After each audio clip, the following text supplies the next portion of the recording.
We've had inflation over the years for any number of different reasons, right? Which was because we printed $3 billion and we thrust it into the market over a 3-month period. Crypto, if we take, for example, Bitcoin, It's gone down. When I see something I don't understand, like crypto, I stay away from it. Some people who don't understand it go towards it. There's the market and there's the economy. The market is being fueled by people who don't live paycheck to paycheck because they don't have the disposable income to invest in the stock market. For the longest time, gold was at $1,800 for years. It never budged. Over the last 6 months even, that $1,800 became $5,500. And people have been riding that wave, and it's gotten the attention of people who never saw it before. So that's a money signal. Welcome back to another episode of the Money Signal podcast from Main Street to Wall Street, where Einstein and Tsvetta are talking about money signals. Welcome back. Thank you so much. It's a pleasure to be here. Money signals from Main Street to Wall Street. Perfect. So today I would love to talk about a very interesting topic to me. Okay. It's very much tied to the idea of consumers and Main Street and the idea of Wall Street and how Wall Street reacts to consumers. So you do know that I analyze consumer data. Yes, I do. Day in, day out. That's all I do. And you really are probably the best of it that I've seen, because it's not, a lot of people do a lot of stuff about social media, but people are really not analyzing. They analyze stocks, they analyze, guidance and earnings. But what that social listening thing is amazing. So. Thank you. Well, I pride myself to be one of the best, but there are many talented analysts out there. But I'm sitting on these literally millions and billions of conversations that I have access to. And today what I'd love to talk about is almost that Main Street versus Wall Street reality. Mm-hmm. So when you think of Main Street discussions and how they post on Wall Street, one of the hot topics that we've all been hearing about through news, through daily experiences, have been basically consumer, the inflation around the consumer pressure that's been felt. I think in reality, if you agree or maybe disagree with me, inflation really started creeping for the U.S. consumer right after COVID. So it's been a very long pattern, at least in the data sets that I've analyzed over these last few years. What I've seen is that more and more the U.S. consumer started realizing that the price changes and the prices going up are actually what we call inflation. And they're not necessarily tied to price changes related to the product quality or product size or weight or any of the descriptions of the actual product, but it's much more related to the macroeconomic situation. So I'm going to read to you a few very interesting statistics, and I'd love to hear your opinion. Give me 1 second just to interject, because you are saying that it started around COVID, and that is true. I mean, we've had inflation over the years for any number of different reasons, but it's directly tied to the economic cycle. The economic cycle that was created by going from zero interest rates and raising interest rates 18 consecutive times, right? Which was because we printed $3 billion and we thrust it into the market over a 3-month period. And when you do that, you're affecting the money supply. Okay. When you pump money into this money supply, you did it to protect the potential downside that the economy had when it shut down because of COVID, right? What happened in COVID, which was extraordinary and very specific to COVID, was the world shut down, came to a screeching halt. People were dying, millions of them every week, every month. However, people were not going to work. People were not, right?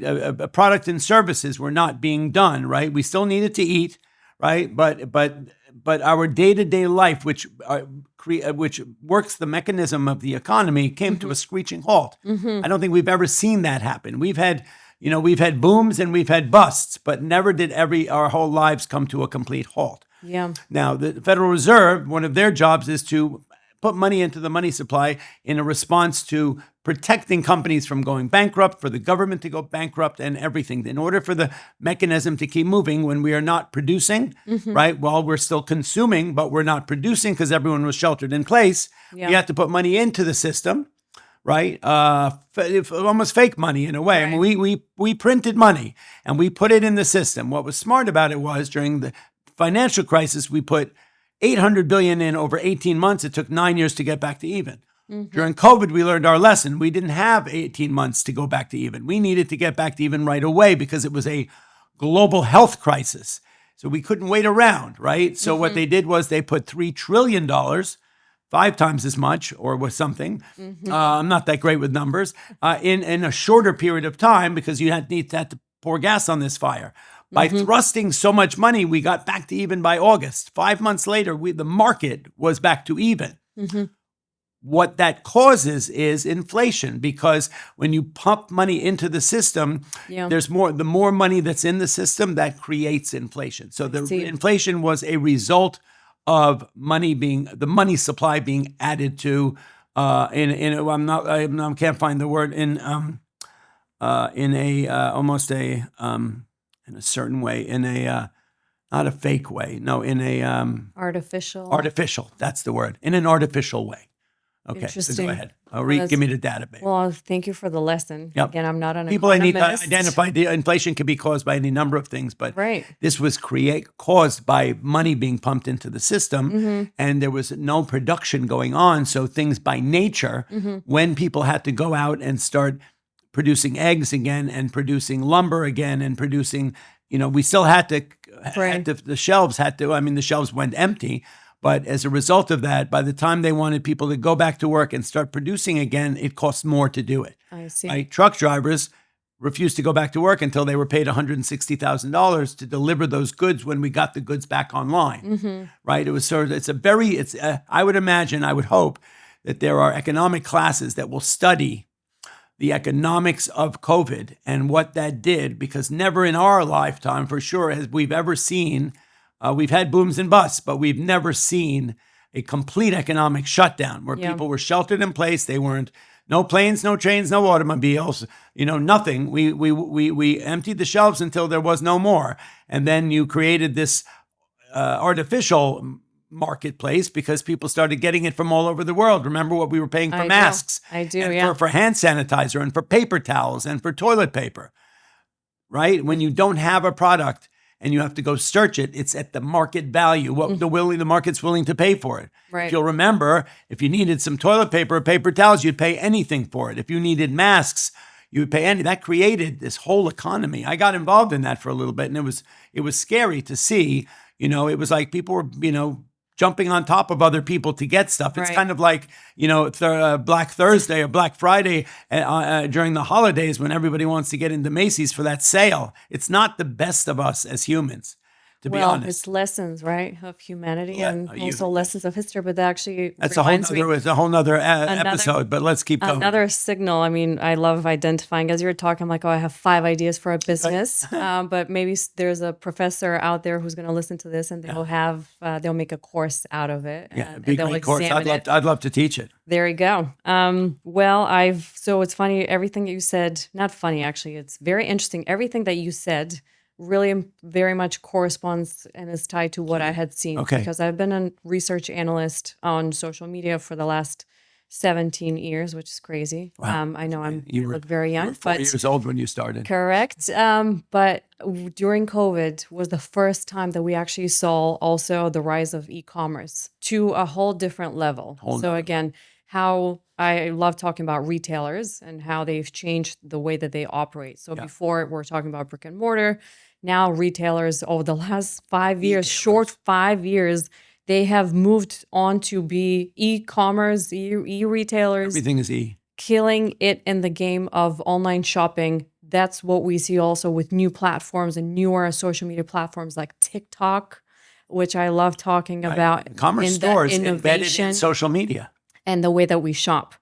But I'm like, okay, let's not think about 2020. Let's think about last months and what's the data. So I always analyze on a rolling basis of either 30 days or quarterly. And that's in the research world. I'm sure many people who love data know that you have to be always analyzing statistically significant amounts of data in order to be able to understand the discussions, but also to come up with recommendations and actually have good enough data to make decisions on, because otherwise I can't make a decision on 1 day worth of data.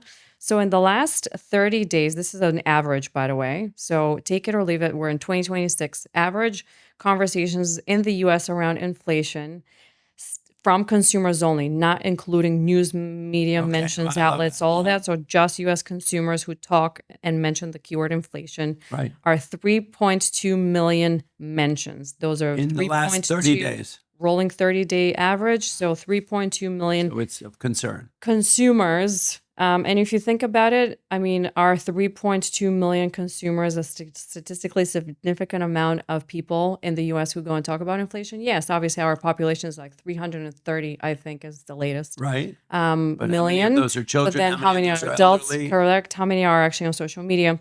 Now, here's the crazy statistic. Month over month in the last quarter, we see 279% versus prior period growth of discussions. In inflation. So, correct. So instead of seeing inflation discussions going down, they're actually going up, Right. which feels Up almost 200 since the prior 30 days. yes, since basically I've analyzed like Q4. Q4, and then which is crazy. So that tells us that I keep on hearing in the news, oh, inflation, it's all better, we're all fine, but actually consumers do not agree with that. Correct. And again, think this is only English conversations too, because we do have obviously. Let me interject. I'm Please sorry go ahead. for interrupting you, but you have to realize too that there's the market and there's the economy. When you listen to financial news networks, they're talking about how it relates to the market. The economy is not the market, right? Sometimes they travel in concert with each other, but sometimes the economy is people who are living paycheck to paycheck. What's of their concern is not the same that are people who are heavily invested in the stock market that's trading at record highs. Right. And so while they may be less likely to talk about inflation and more talk about, gold and some other things, people who are living paycheck to paycheck who are paying more for eggs, and when 25 cents for a carton of eggs is an added value for those people, and it's important to them, right? That's a different world. Those are two different things. Like I know myself, and I admit I live, I'm very lucky and I'm very blessed. But when do I notice if a carton of eggs is $2.79 or it's $7? I don't. Okay, would I not buy the eggs if it was that way?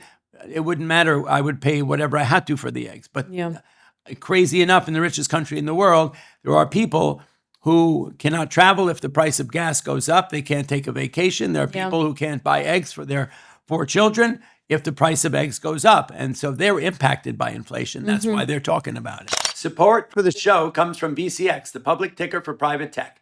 For generations, American companies have moved the world forward through the ingenuity and determination. And for generations, everyday Americans could be a part of that journey through perhaps the greatest innovation of all, the U.S. stock market. It didn't matter whether you were a factory worker in Detroit or a farmer in Omaha, anyone could own a piece of the great American companies. But now that's changed. Today, our most innovative companies are staying private rather than going public. The result is that everyday Americans are excluded from investing and getting left further behind, while a select few reap all the benefits. Until now. Introducing VCX, the public ticker for private tech. VCX by Fundrise gives everyone the opportunity to invest in the next generation of innovation, including the companies leading the AI revolution, space exploration, defense, tech, and more. Visit getvcx.com for more information. That's getvcx.com. Carefully consider the investment material before investing, including objectives, risks, charges, and expenses. This and other information can be found in the fund's prospectus at getvcx.com. This is a paid sponsorship. So how do you guys as traders, I mean, tell me everything about the New York, the floor of the exchange. So as traders, when you think of the economy and versus the market, and when you think about decisions, how you're buying, so whatever companies you're trading, don't tell me, please. How do you make the decision, do I buy this or do I not buy this, given the knowledge that you have about, okay, how are consumers? What's the economy? What are people actually feeling? Would they go ahead and buy it? Like, how do you guys? Well, I'm make not that the decision maker on what is bought or sold. That decisions are being made by analysts upstairs. Okay. Now, I would for sure that if you're talking about, there's the luxury marketplace and then there's the down to earth, right? There are people who shop at Kmart and Target and TJ Maxx, and then there are people who shop at Louis Vuitton and Lululemon. Those are different people, okay? And so the analysts who are analyzing those things probably would love to hear what you have to say.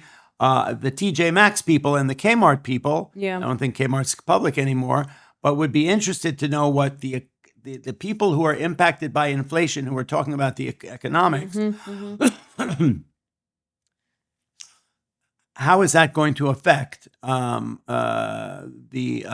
guidance and the earnings of TJ Maxx in an economy that is struggling?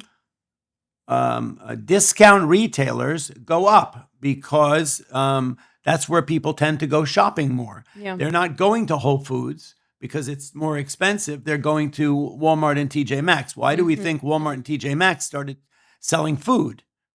Because they realized that their marketplace has now grown, that they just used to sell, paper towels and toys or whatever you bought at Walmart or household items, products. Well, they realized that they're missing a whole market of people who are inflation sensitive. Yeah. And so why don't they pivot and say, oh, well, I'm going to sell all these other things. It started with that company called, I think, Jet.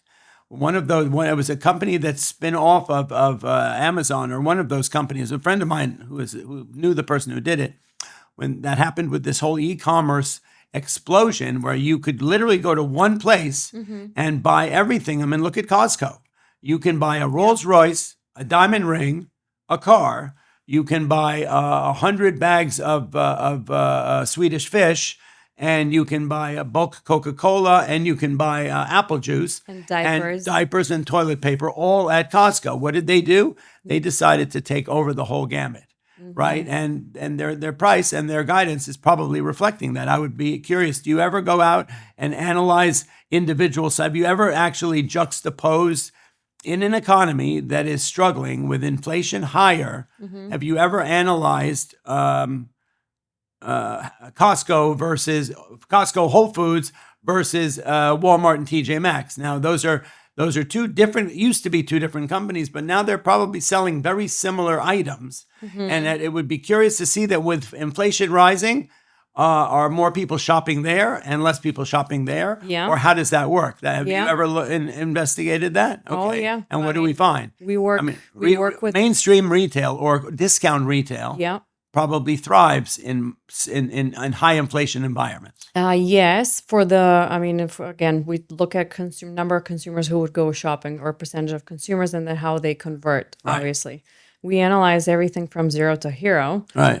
What we've done in the last year alone we've worked with large retailers who are in that in-between space. They're not luxury, but they're not also your value Your retailer. discount, right. And then we've helped them understand how they can attract new consumers. And it's very interesting. I mean, you said it. There are multiple retailers out there that attract based on value. In the last year alone, what we've seen for all retailers is that basically price tag does matter, but also e-commerce matters. And online or a speed of checkout, AI implementation into the shopping experience really matters because people either, if they're not shopping in person, they're shopping on their phone. But at the end of the day, for all retailers, including, again, from zero to hero, all of the consumers have mentioned something in relation to, obviously, the price tag, and they are willing to follow more the lower prices. Yeah. That's where the Lululemons, by the way, I just want to share because we did recent analysis. We've seen Lululemon have their customer and consumer base has changed drastically. Again, followed by the inflation, based on inflation and also based on shopping experience and obviously how they have penetrated the market with their, e-commerce, Right. but also with influencers like you, Right. who influence the brand and how they appeal to younger generations. So that's all I'm going to say. I don't want to add statistics. No, but that's curious to note. I'm wondering that when they made, so I'm very aware of I'm a shopper. Right, I love to buy things, even though I tell people to buy stocks and not stuff. But I You're get an tons of buzz. American. We're a I consumer. look, and I've talked about it a lot. We are the greatest consumer generation of all time. We're incredibly loyal consumers. Like I wear the same things, I buy the same things all the time, and I wonder what it was like when Walmart pivoted from your cheap toys to toilet paper and steak. I would be fascinating to know whether they utilized somebody like yourself and they were going, okay, we're losing market. People come to us. We've got the store experience, Yeah. right? We've got the online experience and the store experience. We've got that down, right? But Walmart's the persona of Walmart went from being, sort of a low budget spot to being a medium budget spot where you could go and get a filet mignon at Walmart as opposed to just a cheap $8 toy. Right? Or Dollar Tree or Dollar General or things like this, the whole marketplace. I'm curious if their market research, and I'm sure they did. If they didn't, then because something made them pivot. Yep. Something made them go, you know what? Let's get into housewares. Let's get into food. I don't know if COVID Social was listening. a big part. Social listening. Social listening. 100%. I'm not saying specifically about Walmart. No, we're just talking about e-commerce and general lower cost retailers and higher cost. We're not, disclaimer, we're not recommending any stocks here, guys. Nope. But for the sake of analysis, we need to bring up these points. We're not saying that, Louis Vuitton or Lululemon is and we're not differentiating them, except it's a different audience. Entertainment purposes only. Yeah. But social listening is the way that these big brands and retailers and pretty much almost every brand that's over 100 million in revenue is doing. That's the only consumer pulse that they have. So because they can't go and do a survey, knock on the door, or hey, cold call. No one wants to talk to you. No, I don't want to hear. No, I'm not going to tell you my honest opinion, or I will because they're paying them for service. People get paid. Yeah. So this is free data. Right. I mean, it's not free because obviously you have to buy these subscription softwares and then go through compliance trainings and all that stuff. Right, that's your business. But I'll tell you a fun, interesting story. I don't know if I mentioned it before, maybe when we had our first conversation, that when I was little, my best friend's mother ran a company called Market Research. And she was a woman in that industry. And they were market research people. And they used to call, what do you call them? Focus groups. And when we were little, we were their private audience, right? We were the kids. The best. And the mom would have a play date with all the kids would come over, and she was running. I believe she was doing a market research for Kellogg at the time for food, and children were the audience. And so she would have these big play dates, and all the kids would come together, and she'd make us sit down and taste Frosted Flakes and Choco Puffs and Raisin Bran and all these things, and then we would fill these things. And we were probably 8, 9, 10, 12 years old.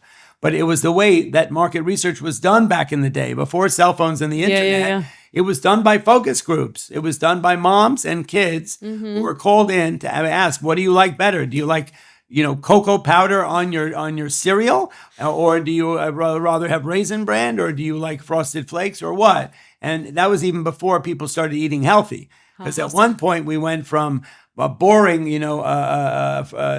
shredded wheat to very tasty candy like cereals. And then we said, oh, wow, we've gone over the board because everyone is now obese. And so we better start thinking healthy. And so we started doing that. Yeah. Another interesting thing that happened was there was because food was a big part. I ran a food business for many years. And I was in food distribution in the Midwest. I worked with, my brother owned a company, and we had 8,000 stores throughout the Midwest. And it was fascinating to watch the pivot in the food industry. Like when there was a time where Hormel is the company that makes Spam, right, which is meat in a can. And Spam came along during World War I. That was what fed the soldiers in World War I. Hormel at one point, and then you saw the rise of healthy cold cuts. A company called Applegate came out. And we're not recommending, these are already privatized companies. But people started eating healthier cold cuts. We went from eating boar's head and all this stuff to a healthy product that had no antibiotics and it had gluten-free and all that. And Applegate and a number of others rose up, right? And what was very fascinating for me was these were young entrepreneurs that came up with an idea. They got into the cold cut business for healthy cold cuts. They saw a market for it. And Hormel, as opposed to starting their own healthy brand, Hormel, which is way over on this end when it comes to non-healthy food, Yeah. bought Applegate for a Wow. record $168 million. It was a small startup by a couple of people Wow. who started this healthy cold cut business, never thinking they would ever buy. It was like Annie's. Do you remember? You have kids. Yeah. Remember Annie's? Annie's was a healthy pasta. Right? They ended up getting a huge Annie's Pizza, right? You remember it was one of those small entrepreneur company that came out with a healthy pizza and a healthy pasta. They got bought out by, I think, Albertsons or something. Wow. So what you saw happening was it made more sense for these companies, the big guys, who were in another space but in food, to rather than start their own, right? Mr. Wonderful always says this. So you're saying to me, I got to pay you $1 million valuation for something. I could just go out and pay somebody to do it for me, right? So rather than go out and start their own healthy cold cut company, they would spend 10x to buy out an already existing business. And for me, that was fascinating. That is, I learned, I don't even know Something new about me. Yeah, which reminds me also when you say spam, so I'm not from the States and I moved here Right, so for you know college. what spam is. It's meat in a can. Yeah, I do. Yeah. And when I got and my it's now first, become popular again. I think there's been like in the last 2 years like a almost Resurgence. viral trend. But back in 2013 when I was on a work visa. I got my work visa and I got my first job.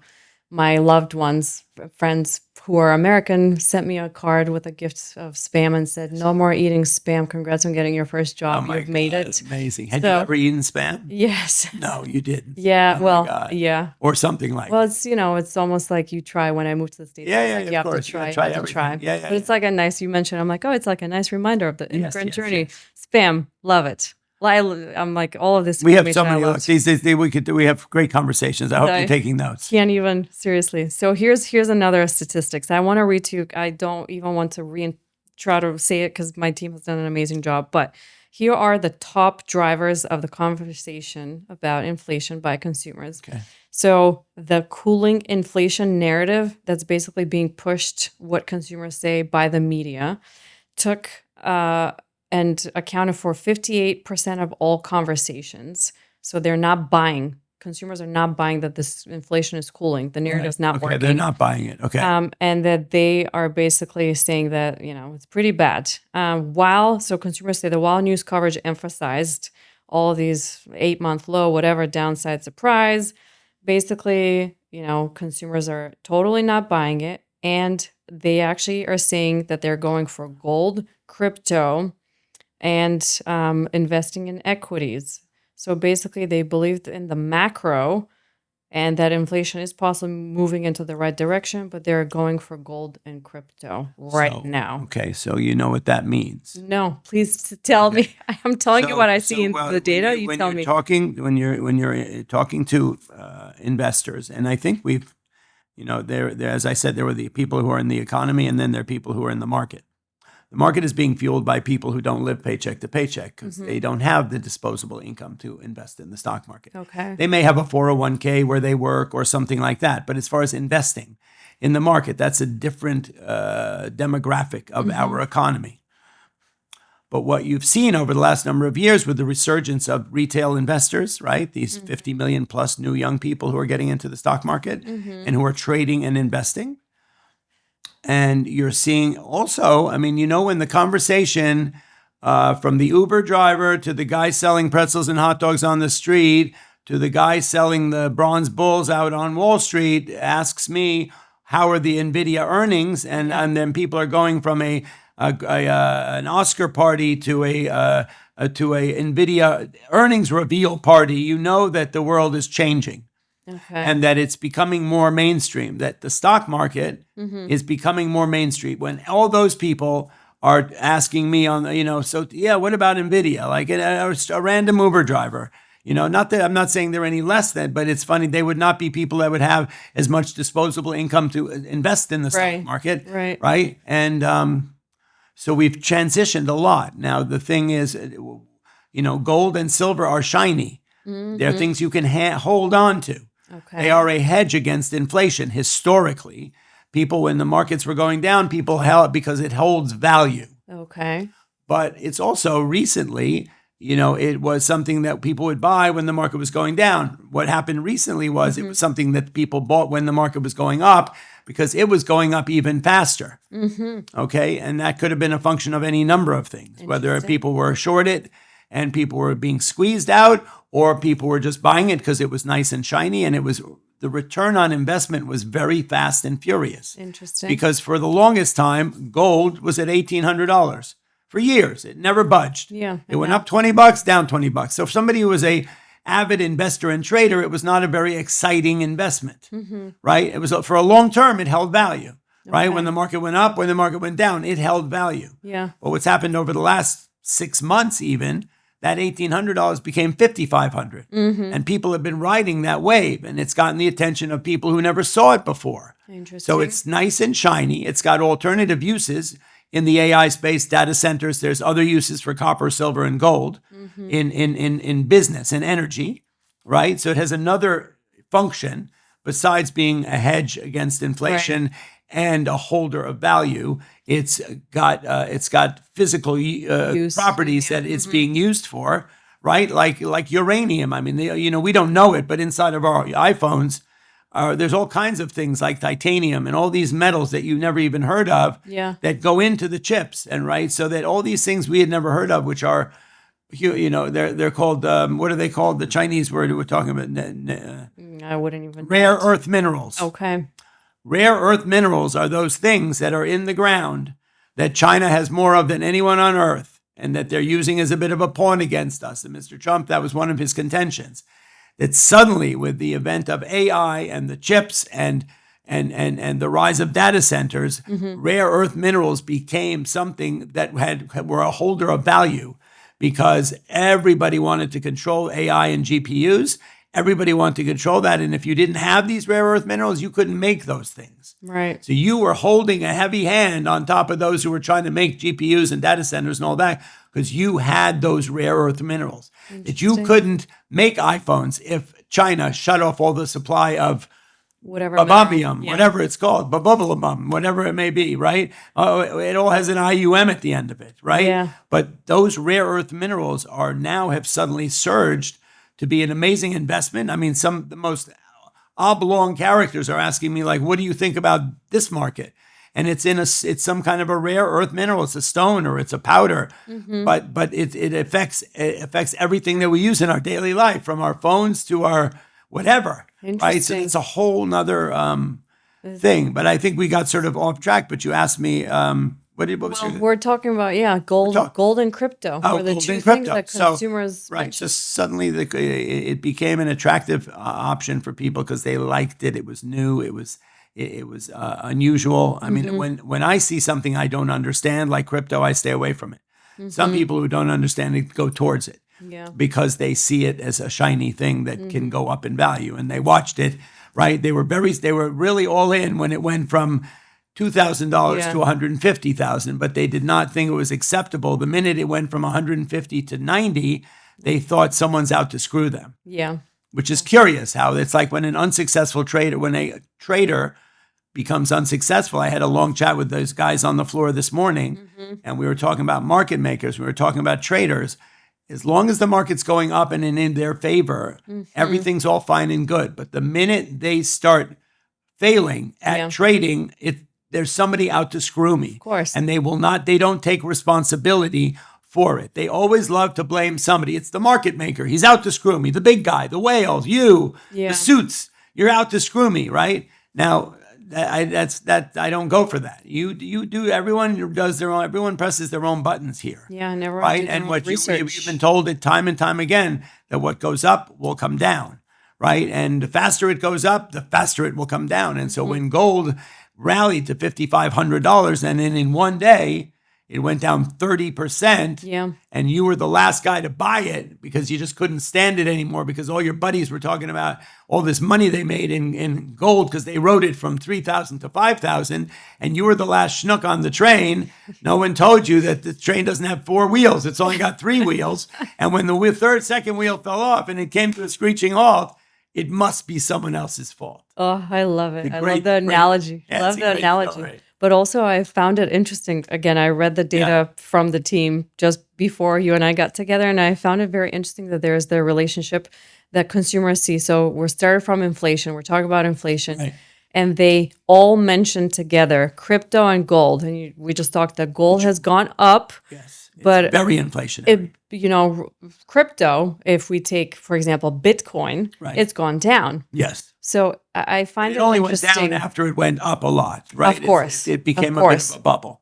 I mean, now it's been down for a little bit, but I think there's more here. I'm pointing out, as a data researcher, I'm pointing out to you that we're starting from inflation. We're starting from what consumers are talking about, what they're buying, how they perceive what's safe from inflation, how they mention that both gold and crypto Are safe from inflation? Is that are what they basically believe? they're going for, safe from, safer So from they are inflation safe havens. because they think that those are not going to be touched by the macroeconomic. Wow. Yeah. So again, I think there's more. They may be right. They may be right. I think there's but they definitely are more. at the risk of the market, though. You have to realize. So think about it. If the price of eggs goes up, does it affect gold and crypto? No. So normal inflation, it will not directly affect crypto and gold. Yeah. However, they are at the risk of the market, meaning that if the whole market starts to tumble and people are forced to that are buying things on margin, right, and they have to raise capital to cover their positions, they may start selling everything. We've seen that, right? Okay. People throw out the baby with the bathwater. Like Nvidia went from $108 to $900, and everyone was ooh. But when it went from $900 to $600, everybody thought there must be something wrong with Nvidia. They didn't look at the fact that no, wait a minute, it's just had this huge run, and it's just profit taking. It's what happened very recently in November when Nvidia and Palantir both came out with record earnings, and Palantir went up 7 days in the advance of the earnings on November 3rd. And the minute they released the earnings that were stellar, the best earnings in a company's history, it went down 8%. And mainstream media started saying, oh my God, AI must be a bubble. Because that happened. How could it happen when they went up so high and they came out with great earnings and it still sold off? It must be all smoke and mirrors. As opposed to realizing, looking at the whole journey, that it went up 7 weeks in a row into the earnings. And the earnings were stellar, but what they also told you was there's nowhere else it can go right now. They hit on every piston. Yeah. And They so just need if to I get paid. have made money all along the way, what am I going to do? I'm going to sell it. And that sale was also fueled by people having to sell their Bitcoin to pay off other things. So there was more components to that story. If you'll remember in November, suddenly, and then NVIDIA sold off for 7 weeks into the earnings. Right. And when they came out with stellar earnings, they went up. Palantir went up 7 weeks in anticipation of earnings. They were great earnings and they went down.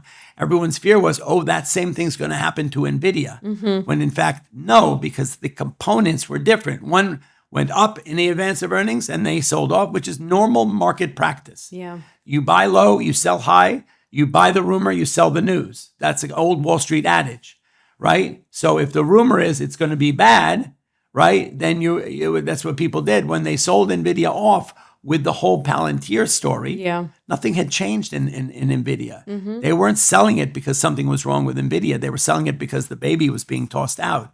And so when the earnings came out, it went up. Well, thank you for teaching me that. That's a money signal. That is the money signal. You see it next time. Wow, you're I like, love that. This is the money That's signal. the money signal. So it's a pattern, right? So observing that pattern. So I will make sure as That's an investor myself. I've been talking about that what happened in November this year was pivotal because it created this illusion that AI, which has been the flavor of le fruit de moment, it was everybody's fruit of the month, okay? Became a dog. It became a bubble. When it made that was the farthest thing from what it was, right? But the mainstream media was pumping this story that suddenly AI, which had been the absolute the game changer, that starry sprinkled glitter thing that everybody that was talking about, the Uber driver and the guy selling hot dogs was talking about NVIDIA, suddenly it was all a bubble. Hundreds of trillions of dollars invested in a bubble. What a bunch of baloney. It's a different kind of baloney. It's not Hormel baloney. It's not spam baloney. Anyway. I love it. Thank you. Well, we're wrapping up. Oh, we are. Okay. Amazing. That is a money signal. I love that. Now I understand what you were talking about. The money That signal is a money podcast. signal from Main Street to Wall Street. We From just Main saw Street that. to Wall Street. Thank you guys for being with us. Make sure you follow us on social media and Please check it we'll out. be It's back an soon. amazing, it's a loop, it's a circle, about consumers and markets and economy, and it all ties into each other. And we're going to put that on the tape for you all. Giddy up. Thank you.